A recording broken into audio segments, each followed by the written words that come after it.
Hello，大家好。咁今日咧又介紹翻乒乓球產品開箱啦。咁今日介紹嘅產品就係呢個 Littaku 啊。咁呢個就係佢哋嘅代言人啦，早田希娜。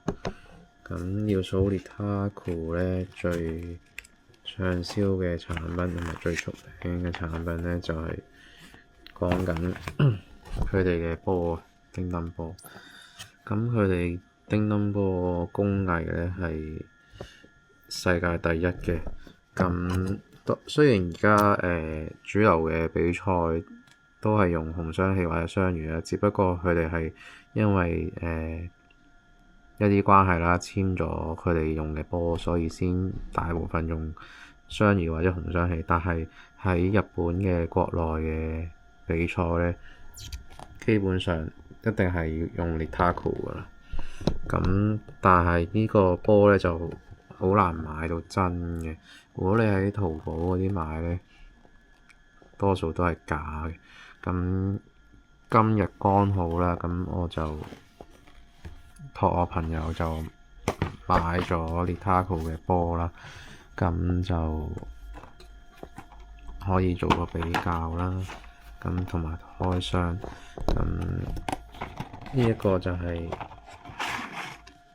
被譽為世界上最貴嘅乒乓波啦，同埋最好打嘅乒乓波。咁要不得不佩服日本人做嘅工藝真係非常之出色啊，好似個藝術品咁。係啦，咁一打就12個啦。咁啱啱講到淘寶係好多假貨咧，咁啱我就有好耐之前我係買到個淘寶嘅假貨，我覺得係假嘅。點解我覺得佢假咧？就係佢哋即係日本嘅工藝咁好啦，咁冇可能每一個波都會有啲瑕疵。唔知大家睇唔睇到啦？個 A 字咧係有筆畫過，咁而且佢每一個波咧唔同位置都有畫過嘅痕跡，所以我就幾可肯定佢係假嘅。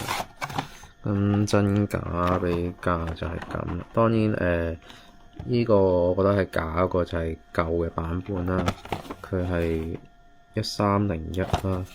咁新呢個咧就今年出嘅，佢個曲係1701。咁呢個就冇得比較，但係我好肯定以 Littaku 做乒乓波嘅工藝咧，係好難會發生啲咁嘅事啦。係每個波都係有瑕疵嘅，係啦。咁啊，希望大家小心啲去購買啦。咁依家我就磅一磅 Littaku 嘅波，佢哋究竟係咪每一個都做到個重量都係一致，或者係都係一樣啦？咁個波始終圓啦，我一放落去就係嗰個數就係嗰個數啦，2.7。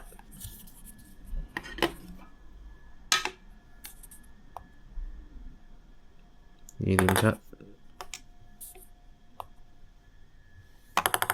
2.8、2.7、